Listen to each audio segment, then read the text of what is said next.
기준이 뭐예요 도대체? 요즘은 그거더라고요. 용돈 많이 주고 자기 할 노릇 딱 하고 결혼 잘하고 쉬는 날 모시고 어디도 가본다거나 정말 그냥 FM. 근데 그런 게 효자라고 하면 저도 효자는 아닙니다.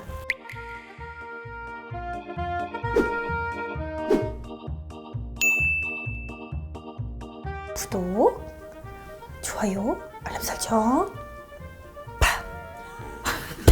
효자랑 마마보이의 우선 차이는 저의 생각은 그렇게 생각을 하는 게 효자는 할 건 하고 안 할 건 안 하고 내 판단하에 내 기준에 의해 할 걸 열심히 이게 효자라고 생각을 하고 우선 마마보이는 내 생각이 중요하진 않아요.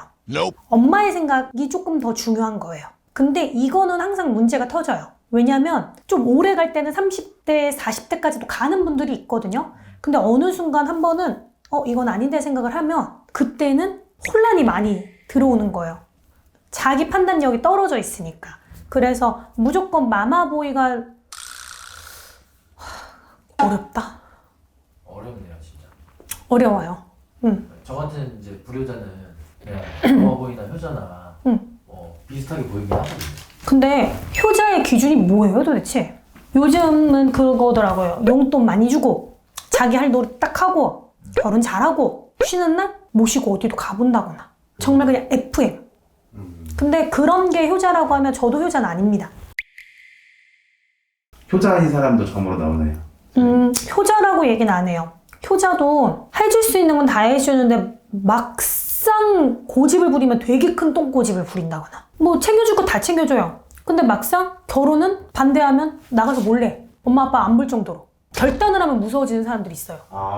뭐 어떤 건지 이해 가시죠? 네. 근데 그런 결단이 나오기 전까지는 효자예요. 할 거 잘 하고 챙겨줄 거 챙겨주고. 그래서 점에서는 이 이중성, 양면성 이런 게 다 나오기 때문에 효자라고 하기보다는 어떤 부분에서는 한없이 잘해줘도 이런 부분에서는 이런 성격이네. 이런 식으로 나오는 거예요. 부모님들 잘하셔야 돼요. 정말 말썽꾸러기지만 나중에 이 자식이 본인 마지막 생까지 얘가 책임집니다. 이러는 자식이 있어요.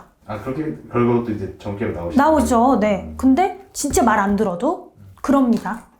그리고 얘한테는 뭔가를 바라지는 마세요. 그렇지만 자기 역할 분명히 해냅니다. 그러니까 그 정도의 마음을 가지세요.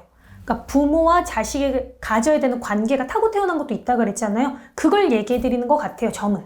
꼭 뭐 효자다, 마마보이다 이러기 전에. 그럼 마마보이도 어떻게 보면 그 기운을 느끼실 수 있다. 있어요. 그리고 막 그런 가족들 분명 있어요. 남동생을 엄마가 더 감싸고 놀았는데 누나가 엄마 수발 다 든다거나 맞아요. 남동생은 밖에 나가서 자기 할 거 다 한다거나 네. 이런 관계들이 있어요 정말로. 그래서 부모님도 이럴 땐 좀 냉정하게 자식들의 성향, 관계성을 좀 알고 가야 나중에 상처를 덜 받는 거예요. 나 한없이 이 아들내미 위해서 해줬는데 쟤는 나한테 그러네. 이러면 이제 부모도 힘들어지고. 그래서 아까 우리가 잠깐 얘기했는데 왜 사람들이 정말 열심히 했는데 버려지고 상처를 받을까 이 얘기 했잖아요. 자기가 할 역할이 다 끝났으니까 관계가 끊어지는 경우도 있기는 해요. 이 사람이 나한테 도움을 줬어야 되는 관계인데 그 모든 게 끝나면 관계가 자연히 소멸이 될 때도 있어요. 적당히 퍼줘야 되는데 더하게 퍼주니까 마지막에 상처가 받는 관계도 있다고 생각을 해요. 이런 부모와의 자식 관계처럼. 옛말에 막 땅 팔아서 아들 공부시키고 병수발은 이제 딸이 한다 막 이런 느낌인 거네요. 그쵸. 그래서 점은 그런 얘기도 해요. 부모님이 이 애들 성향에 맞춰서 얘한테만큼은 절대 이 행동은 하지 마세요. 얘한테만큼은 그런 말은 하지 마세요. 이걸 얘기하긴 해요. 왜냐면 사람마다 성향이 있잖아요. 칭찬만 해주면 붕 뜨는 사람 있고 칭찬해도 반응 없이 묵묵하게 또 잘하는 사람 있고 성향을 얘기해 드리면서 맞춰서 어떻게 해주세요. 이 관계를 얘기해 드리는 것 같아요. 제 스타일은. 감사합니다. 어렵습니다. 진짜 어렵네요. 네, 점점 더 난이도가 올라가는 것 같아요.